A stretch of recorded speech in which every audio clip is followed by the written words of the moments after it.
to be able to handle 64-bit address spaces because the techniques that were not efficient in a 32-bit system became efficient in a 64-bit system. Because if you're going to use a hashing technique, a hashing table, it's extremely likely you'll have a collision in only 16 bits. It's less likely you'll have a collision in 32 bits, and it's almost impossible to have a collision in 64 bits, and it truly is close to impossible with 128 bits. So your algorithms keep changing the larger your address spaces. And I wanted to see what people could come up with as new algorithms if they had a 64-bit computer. And yes, you might be able to do some of this research with a closed source operating system, but it would not be as good as with an open source operating system.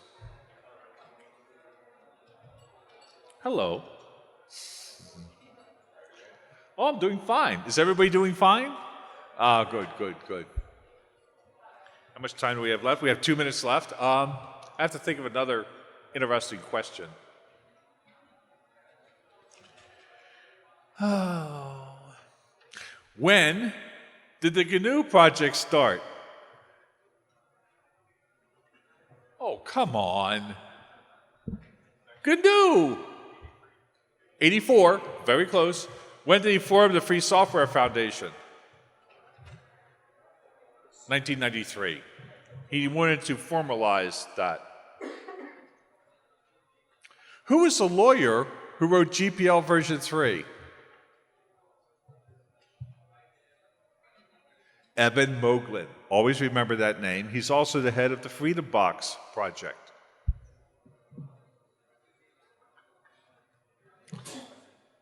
We have 1 more minute. We have, is on? Yeah. We have a few more, but let's take like a few minutes for people to get in. I just like send a message for them to tell everyone so they can come into the room. Oh, you are doomed because I have the microphone for another couple minutes till people come in. Yes. Let's see. But I have to think of things that people might have an idea as to what the answer is.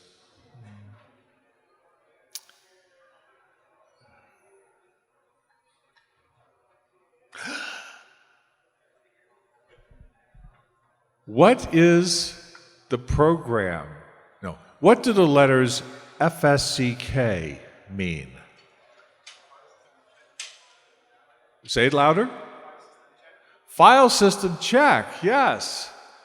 And why is it that we don't need it as much anymore? Because we have log-based file systems, and we don't, they write the data back in such a way that you're not going to lose data when your system crashes. You'll lose some data, but not the structural part of your file system.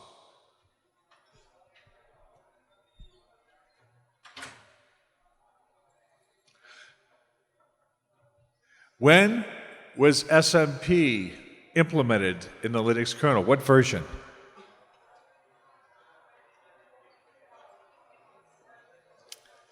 Version 2.0. And what very famous thing did Linus Torvalds use to implement SMP, symmetrical multiprocessing, inside of the Linux kernel? I'll give you BLK, the big kernel lock. What year was Beowulf supercomputers? What year was it invented? Beowulf supercomputers, the basis of high-performance computing. What year? Close, 94. Who were the 2 people that invented it? Dr. Thomas Sterling and Donald Becker. What else was Donald Becker famous for? Oh, he wrote some of the first Ethernet drivers for the Linux kernel. so we could implement Beowulf supercomputers.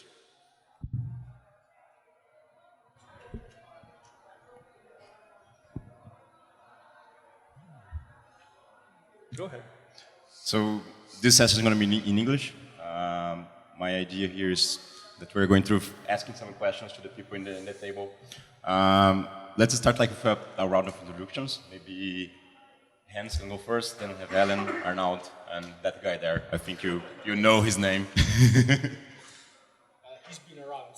He has been doing computers, software, as long as I'm old. When did you start? 69, right? 69, yeah. That's when I was born.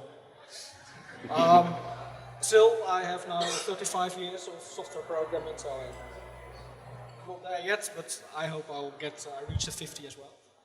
Hold the microphone. My name is Hans. Hold the microphone closer to your mouth. Okay. Testing? Yeah. That better.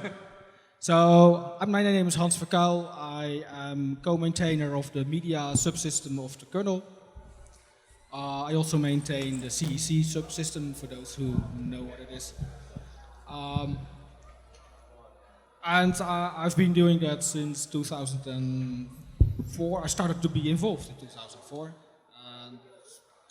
And well, that's about it. Hello, my name is Helen. I work at Collabora, I'm software engineer. I've been involved in kernel development since not that long, just since 2015 in Outreachy program. I work a lot with Hans in the video subsystem, and also some other subsystems as DRM. Yep. Yeah, my name is Arnaldo Melo, and I've been involved with Linux since the early days. I first got contact with Linux before 1.0 was released, and then we had a company that productized Linux and used Linux in lots of places in Brazil called Connectiva. And then I got involved with kernel programming in 1998, more or less. I worked with lots of networking protocol implementation, refactored the TCP IP stacks.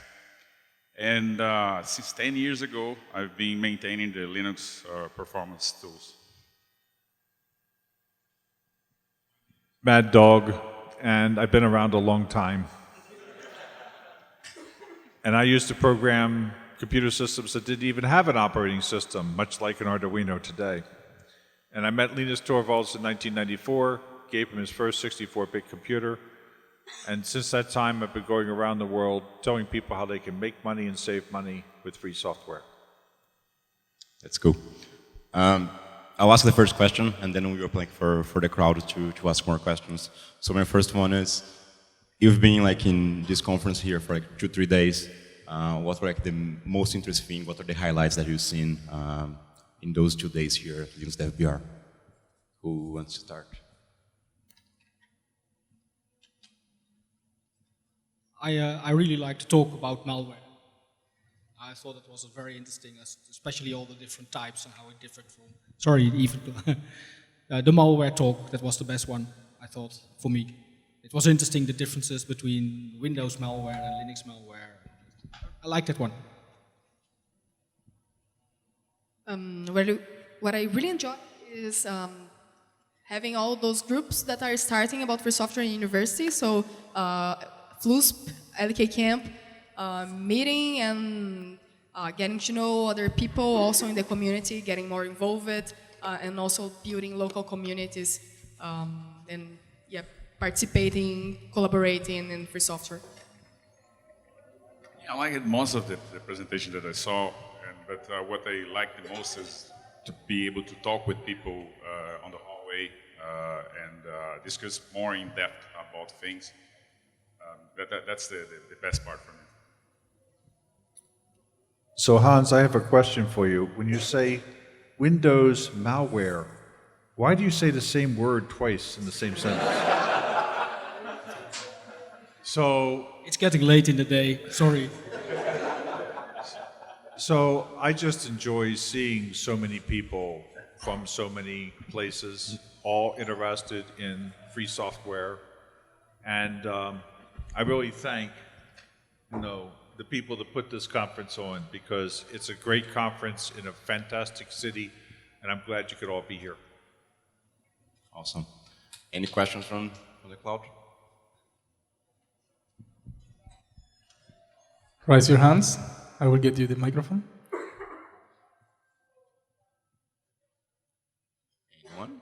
Anyone? You can ask the question in Portuguese.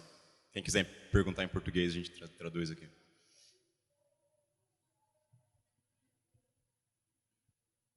If you don't ask a question, I'm going to start asking more questions. I can ask one as well. What is to be a kernel developer?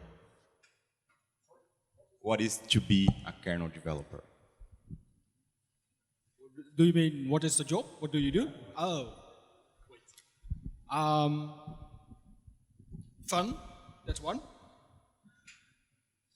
So, well, I would say a typical week for me would be roughly, I'm spending roughly 2 days a week on reviewing patches that have been posted. You're welcome. So basically, that's the job of a maintainer. You're reviewing patches, giving feedback, creating pull requests. That's about 2 days a week. The other 2 days a week, I tend to work on projects in the kernel itself, in the subsystem, improving it. And it can be bleeding edge. It can also be, for example, last week I upgraded a camera driver in a 1 laptop per child device that is, I don't know, 10 years old. I got one. I never got around to actually fixing the driver, and then I thought, well, let's do it. So it can be really old hardware that you're working on. It can be bleeding edge. I like to mix it up. And then the remaining day, I actually do some work for Cisco, which usually is also open source related in one way or another. So that's my typical week at work.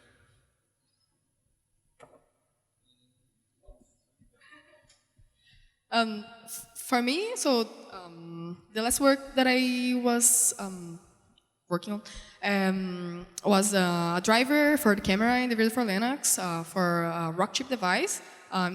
This was really nice. I learned a lot, and one of the things that I really enjoy is learning with other people and getting reviews from people like Hans that can improve the quality of your code, where you can learn a lot and also interact with the community and work together with several other people that are not just from my company. This is a really nice environment to participate. Yeah, it's interesting to be in this community because you're always being exposed to new technology. So every year is different from the previous one. You have to be learning new things all the time. I think that this is what makes working in this community so interesting. So that keeps you going. I think that's for me. Continuously learning new stuff. It's what makes it interesting. So I will confess to the fact that I have never actually programmed in the Linux kernel. I have worked on lots of kernels of other operating systems, but by the time the Linux kernel came along, I was more or less a manager to help facilitate programmers to do things. But I can tell you from my previous experience that programming in user space is like programming on a nice calm lake or pond, where you take your little canoe out and you're paddling along and the water is nice and smooth. And inside the kernel, it's like a volcano, and earthquakes are happening at one time with interrupts happening all over, and you have to protect yourself, and there's nothing there to protect you. And if you make the smallest, tiny little mistake, the entire operating system crashes. And this is why Windows sucks, okay? In user space, you simply restart the process, and it's okay. Inside the kernel, disaster happens. But still, you should try it sometime. The other thing you have to realize is that inside the kernel, you have this really nasty person at the top of it who will tell you in no uncertain terms how horrible a programmer you are. His name is Linus Torvalds. But Linus is actually a nice guy. And I will also tell you one last little story. I was at campus party one time, and a kernel developer was there trying to fix a problem inside the kernel. And he kept trying to fix it, and it wouldn't work, and trying to fix it, and it wouldn't work. And I went to him and said, "What's wrong?" He says, "I think I'm doing things perfectly by the documentation, but it's still not working." I said, "My experience has been that when you do things perfectly by the documentation and it's not working, then the documentation is wrong. Do the opposite and see what happens." He did the opposite and it worked. And they declared me as being a champion kernel developer. I think we have a question there. So for all the kernel developers, including you, what are the new, just an overview or just a comment on the new technologies and what is going on each of the fields that you guys work on? I know Hans gave a status and stuff, but just a quick mention of what is going on there and what we can expect in the near future.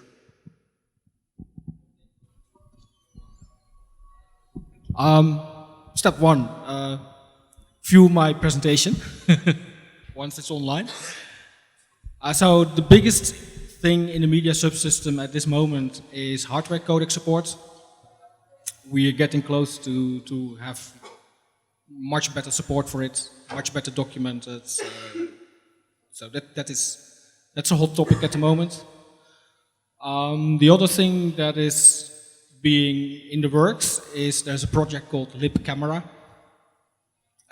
They haven't released, well, the software is there, but there's no official release yet. And the idea there is that it can be used by applications to access complex camera pipelines. These used to be available only in embedded systems, say xine or OMAP 3s, 4s. But the damn things are now appearing in laptops. And users get really annoyed when their webcam doesn't work. So this is a layer that will sit in between those complex sensor pipelines and the application. So that is I think, a very promising project that is worth paying attention to. I'm not involved there directly. Laurent Pinchard is the one that is driving it, but I think that is very promising. Yeah, I think those are the main two topics at the moment.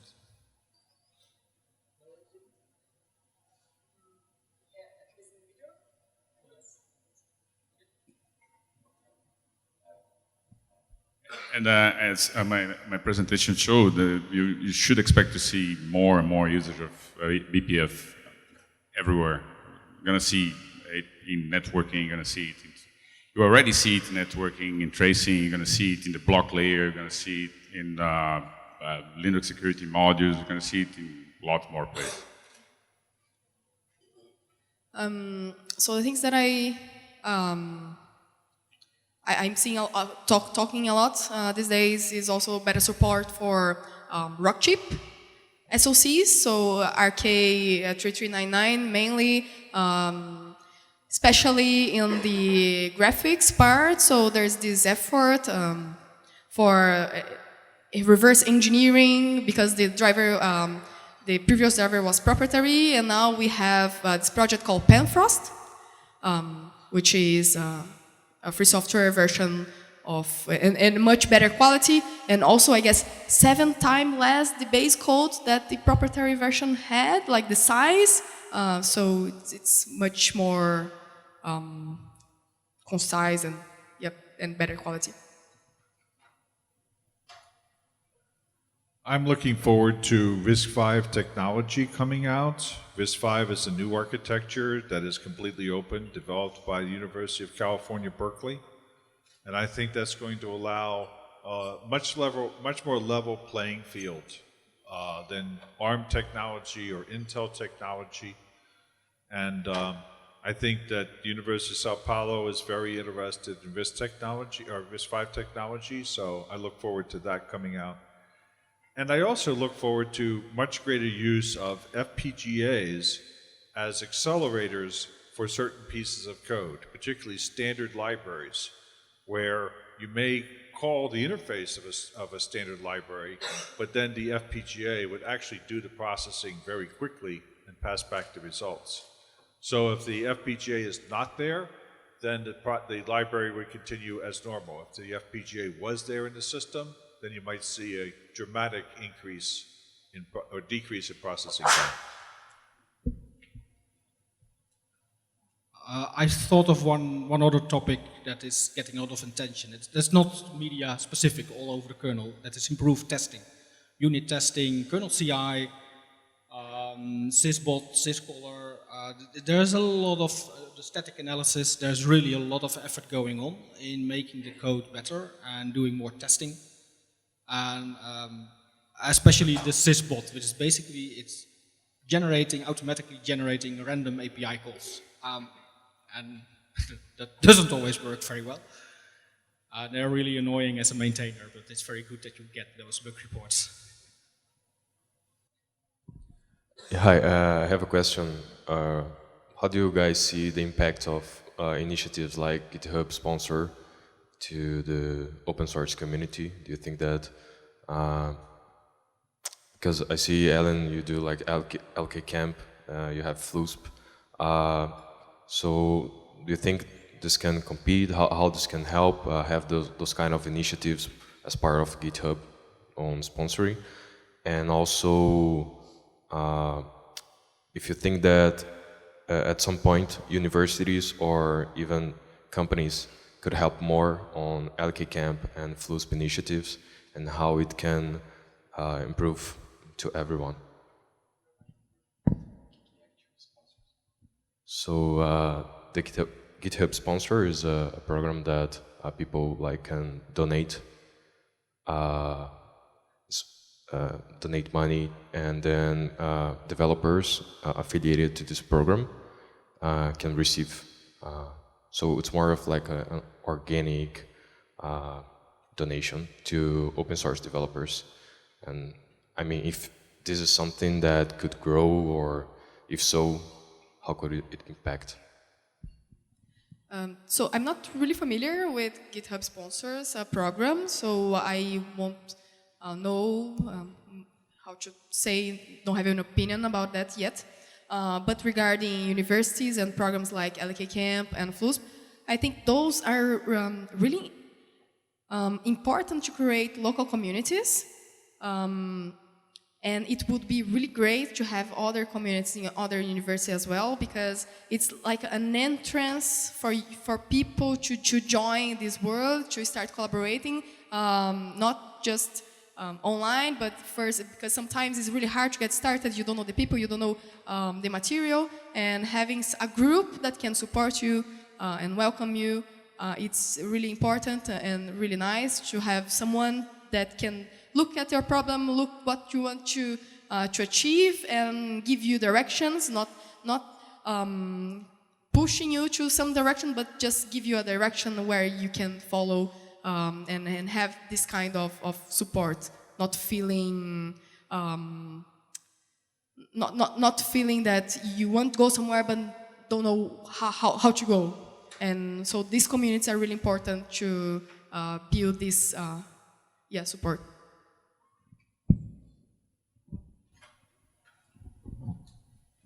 Not necessarily related to that, but I think it's important that it come out, is that there's a lot of political things happening in the world today where people are trying to insert politics into the creation of free software. Recently there was pressure by my government of the United States that Microsoft should restrict the access to GitHub because there are people from Iran trying to access it, or people from China trying to access it. We have to fight against this.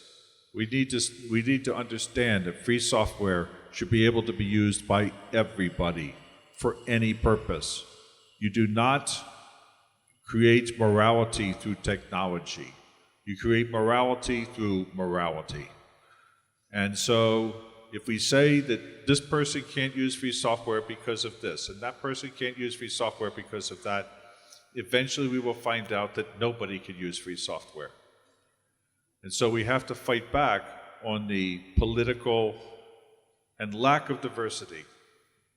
I came from DebConf in Curitiba this year, and I was overwhelmed by the number of diverse people from different countries, different sexualities, different races, all contributing together to making the software.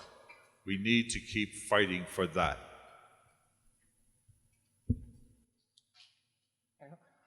Regarding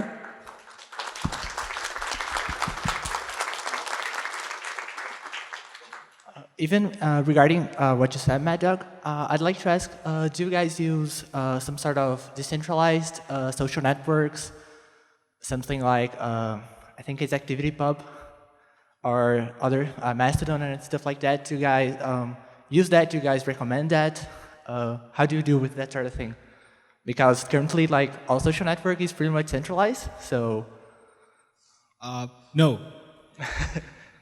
So a proper kernel developer, he uses Git, just Git repositories, no GitHub. He uses email and ISC. We are old style, old timers. There's a reason for that, actually. There's I know Greg KH, he had I know there's a presentation floating around from him. I think he did it at Kernel Recipes, why we are using email. Email, anybody can use email. It's everywhere. Even the slowest computer can use email. It is all standardized, same as ISC. So you don't need special applications, you don't need anything special. It works everywhere. You may be in the tiniest place in Africa, and you have a very simple computer, you can still use that because it's all such basic technology. And anything, all those social networks and things, email and ISC, they're timeless. So that is why most, not all, there are some who actually do this, I think, but most maintainers, they all use the basic tools. So same why almost nobody uses an IDE. Everybody uses just compilers and make and whatever. It's the way it's easiest. The internet was created to be distributed. In fact, it was created specifically to be distributed in case there was no central point of failure. And if you're using a centralized system, you're actually going against what the internet was actually created for. There are people working on this, there are projects working on this. The Free Software Foundation is working on a series of projects for decentralized social networks. But it's going to take people committed to actually using it, right? Because the thing that really makes a social network is that you have a network of people that are using it. So sometime you're going to find that somebody's going to say, let's stop using these centralized networks, whatever they are, and let's use these decentralized networks to do what we want to do. And you'd be amazed at the amount of advertising that would be cut down if you just started using them.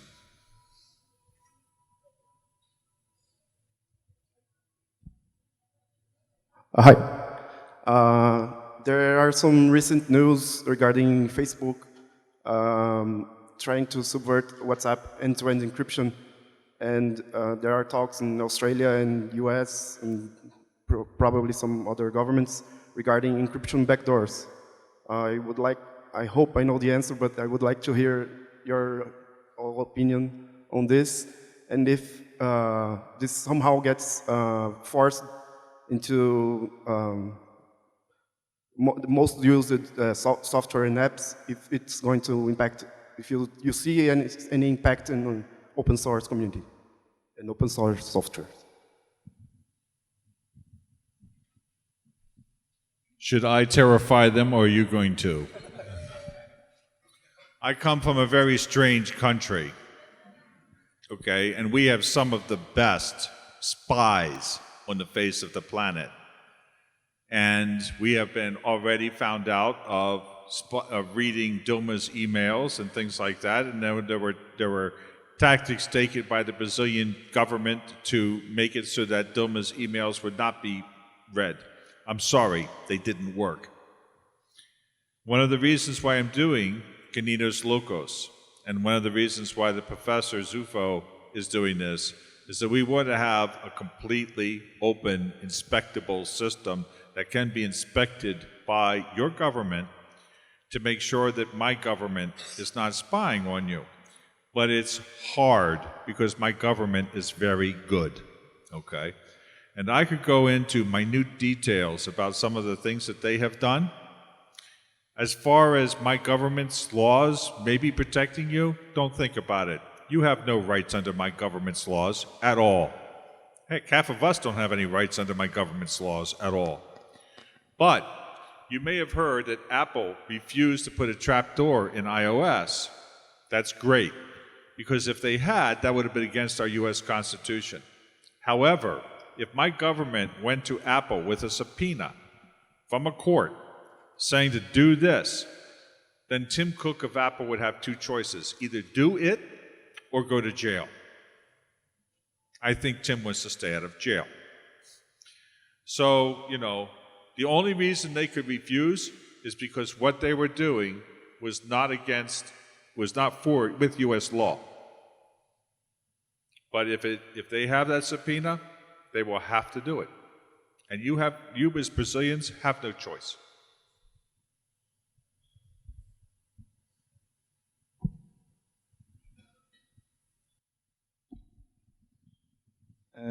What's your opinion on manufacturers that don't release documentation for their products? Do you think they have a reason for that? Do you think they're right?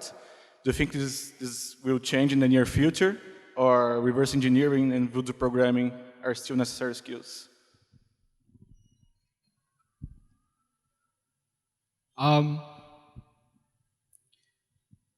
So why there are different reasons for why they don't release it. First of all, the situation is getting better. Let me start with that. It's definitely getting better. We're getting more documentation. It is also not necessarily a problem if the documentation is only available under NDA, as long as you can still make an open source driver. There are lots of them that do that. Some of the reasons, sometimes it's just laziness, right? If you want to make software available without NDA, then you need a legal department to look at it. Are there any special secrets in there? So it costs time and money. So that might be one reason. The other reason might be embarrassment of the quality of the documentation. I'm not joking here. Quite often the documentation is awful, and I can imagine that they don't want to make it public. Sometimes they actually think there are secrets in the documentation. I would say that it is extremely rare that that is a valid argument. I know of one example of a sensor driver where they didn't want to release it because it was all secret. And it was an I2C chip. And for $200, $300, you have an I2C sniffer. So you can reverse engineer it with almost no cost and effort. So it makes little sense. And anyway, all the sensors basically do the same thing. There may be some secrets, but they're in the hardware itself and not in how you drive it. So I think it's very rare that there are actually very good reasons for not releasing it. It's usually just because doing that requires lawyers, or they are embarrassed. That's my opinion. I don't maintain NDA documentation myself, so that's just my impression looking from the outside in. I can say that all of those reasons will be overcome by one thing.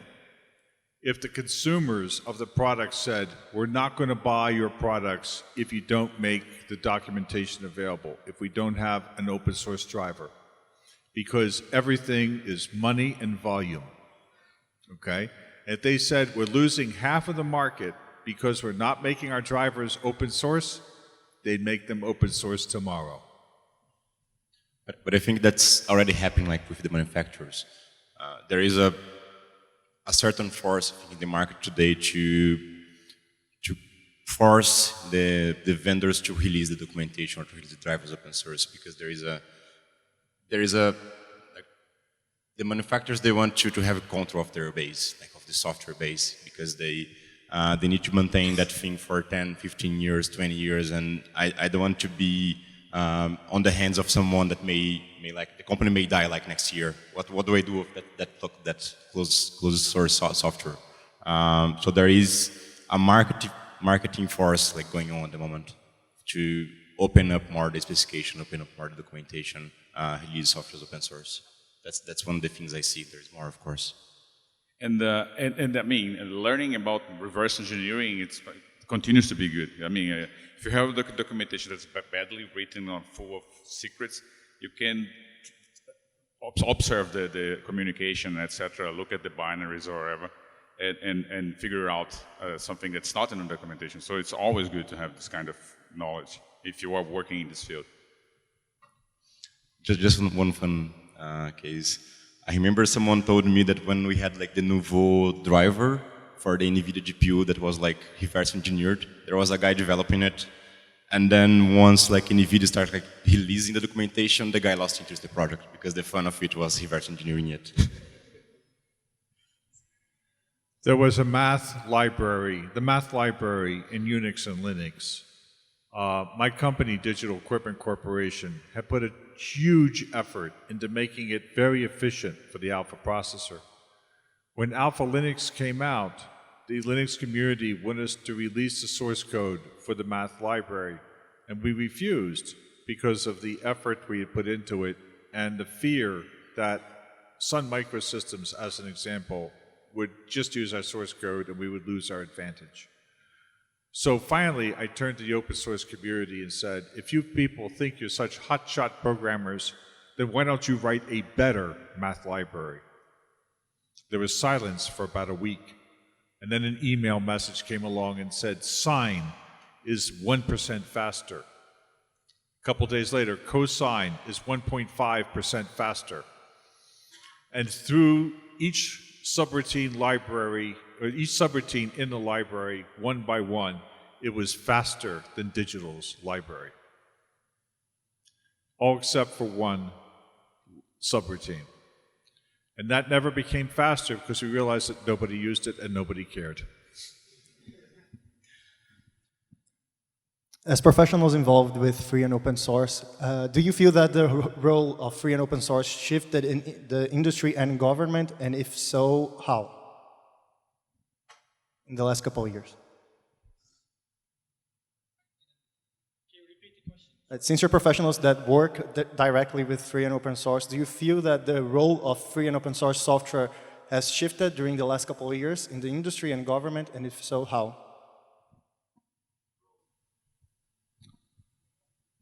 All 500 of the fastest computer systems in the world run Linux, the same Linux that you use on your laptop.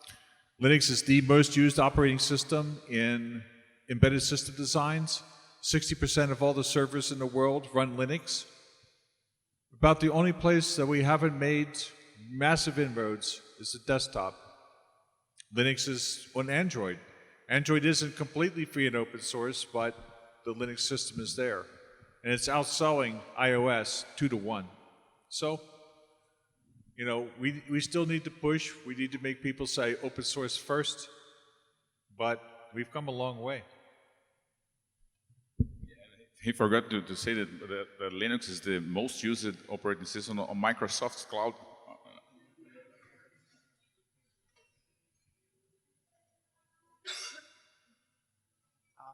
Regarding, you mentioned like open source graphics drivers and everything. For example, AMD and Intel, they're both open source, I believe.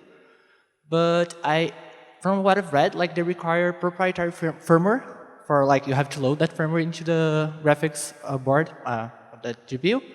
Are there any plans to deal with that? Like, is there pressure on the manufacturers to release that firmware? Is there anything related to that? Because there's a part of it that is not open source at all yet. I'm not aware of any pressure to release that at the moment. Of course, the firmware is released. I mean, you can get it, use it. the code that makes the firmware, that's closed. Whether that's a problem depends on your level of paranoia, or whatever you want to call it, how free you want the world to be. I think he wants definitely to have them open source. Me, more, as long as I have them, as long as I can freely distribute it to my customers, I'm okay with it. So I think there's a scale there from perhaps the more practical to the more theoretical, or whatever you want to call it.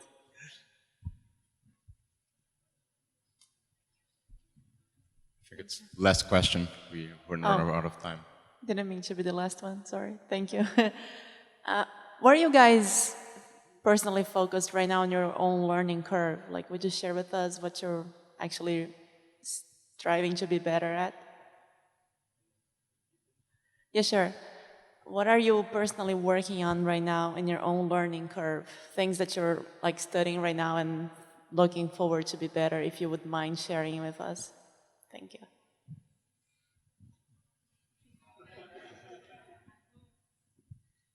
Well, what I'm working on right now is codecs, so that's definitely a learning curve. Before that, I did a lot of work on the CEC protocol, which was also a fairly big learning curve, and I have no idea what the next one will be, but I'm sure there will be one. So it kind of depends on the projects that you're working on. For me, I guess I'm always in a learning curve. I'm always learning things, everything. I'm never in a comfort zone. There's always something to learn. So right now, I work in the video, so working with hardware, and also for DRM and graphics, to learn where there's also a soft skill, like where to go in, where is the documentation, where is the good documentation, where I should start, the people that are involved. There's also like a social learning as well, where are the communities, where you can post questions. Also, in the technical level, for the next couple of weeks, I think I'm going to start checking Bluetooth subsystem.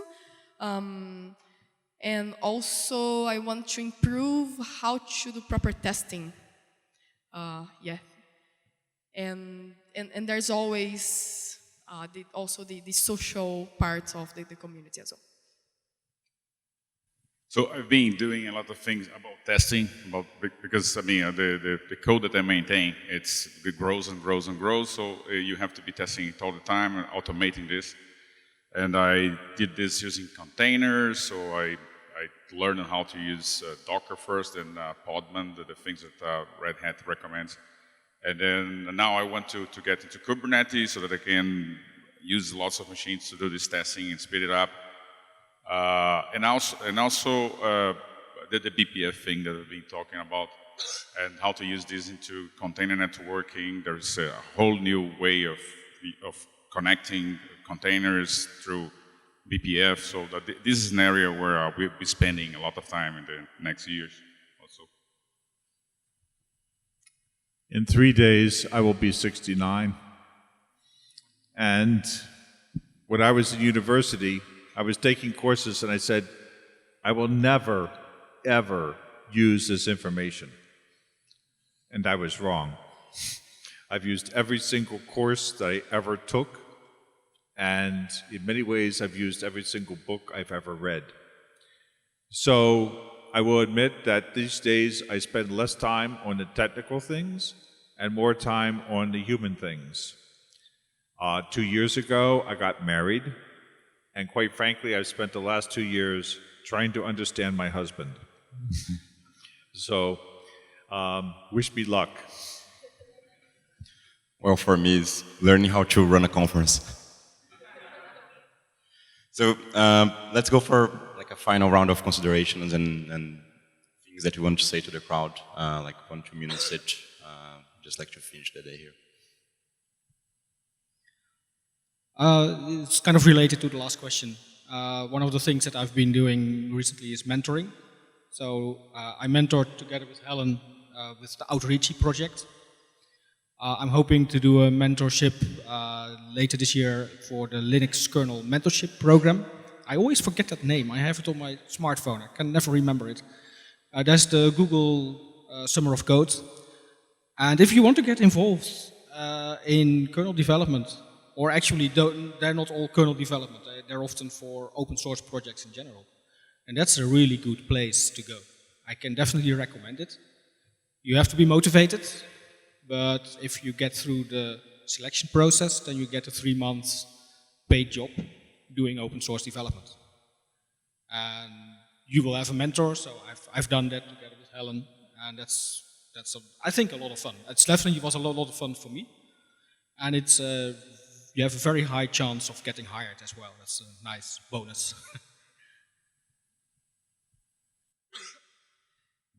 Besides that, there's also a program called EVOC, Endless Vacation of Code, for the graphics stack. That's not just kernel, but it's the whole graphics stack since Mesa and Wayland, and also inside the kernel. And it's basically the same idea. It's a 3-month internship, but you need to, you can start whenever you want. That's why it's called Endless Vacation of Code. You just need to get a mentor and get involved in the community. It's a really nice way to talk with people that could be your mentor and getting started. Also, I'd like to invite everyone who wants to start contributing, don't know where to start, to participate in LK Camp group. We have a website, so lkcamp.dev. And also for people from São Paulo, there's the FLUSP group. They are kind of similar, but they are more generic, not just for kernel, but other open source projects, free software projects as well.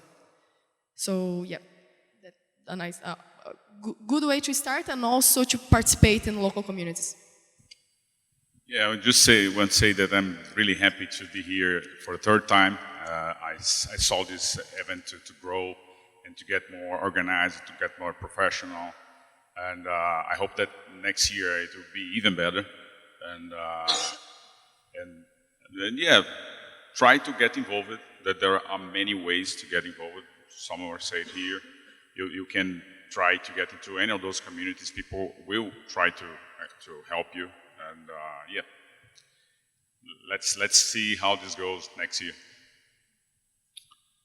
I still remember the people that 50 years ago helped me learn computer science or data processing, because it wasn't science back then, it was black magic. We didn't have networking that was carrying a box of cards down the hall. We didn't have computer security other than locking the door at night. And computer graphics was ASCII art on a line printer.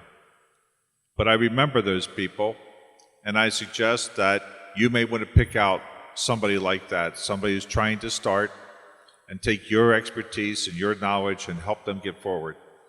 Because one thing you'll learn, that you'll never learn anything as well as when you're teaching it to somebody else.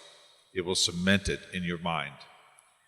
And then someday somebody will remember you as the person that gave them the start. I think that was our Q&A session.